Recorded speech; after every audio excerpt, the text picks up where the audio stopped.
आपण पाहत आहात सूर्यप्रकाश जनहित न्यूज, सदैव जनतेच्या हितासाठी।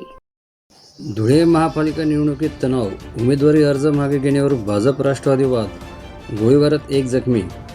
बातमी सविस्तर। धुळे महानगरपालिकेच्या निवडणुकीसाठी उमेदवारी अर्ज मागे घेण्याचा आज शेवटचा दिवस असताना शहरात राजकीय वातावरण चांगलेच तापले आहे। उमेदवारी अर्ज मागे घेण्यावरून भाजप आणि राष्ट्रवादी काँग्रेस अजित पवार गट यांच्यात वाद झाल्याची घटना आज घडली।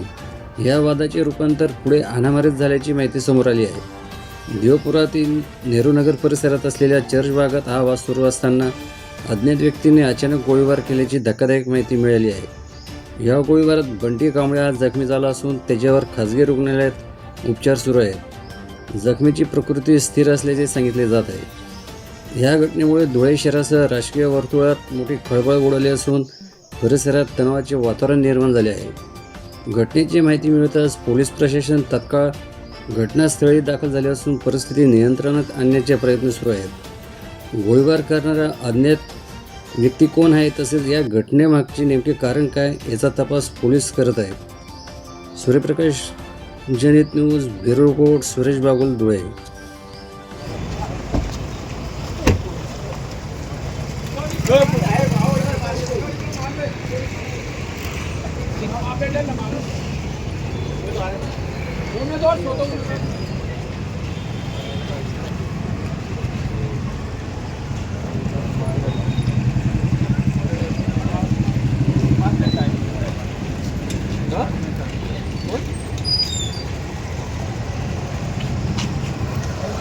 काय झालेलं आहे, काय घटना झालेली बोला। माझे नाव रमेश महादेव बोरसे, मी वार्ड क्रमांक 5 मधून उमेदवारी करत आहे, प्रभाग ड भागातून। आणि राष्ट्रवादी काँग्रेसकडनं मला उमेदवारी मिळाली आहे। दादागिरी करून हे लोकांनी मागे घ्या, सगळीकडे दादागिरीचा प्रश्न चालू आहे। ही लोकशाही शिल्लक राहिलेली नाही। मला हाताला आणि पायाला सागर कांबळे या व्यक्तीने कोयता मारलेला आहे। तिची गाडी एक विनोवा गाडी त्याच्यापाशी, त्या गाडीमधून कोयता काढताना त्या भागात CCTV सुद्धा आहेत। त्या CCTVवर त्याचं कोयताचं हत्यार दिसेल। आणि बहुतेक लोकांना धुळ्यातून बहुतेक लोकांना दम दिला जातोय आणि त्याच्यावर अशी योग्य ते आणि पहिले खुनाचे गुन्हे दाखल आहेत। त्या खुन्याचा करणार त्या BJPवाल्यांनी त्यांना उमेदवारी कशी दिली हे आम्हाला कळत नाही। त्यामुळे लोकशाही काही जिवंत राहिलेली नाही धुळ्यात शहर महाराष्ट्रामध्ये। त्यामुळे सगळ्या लोकांनी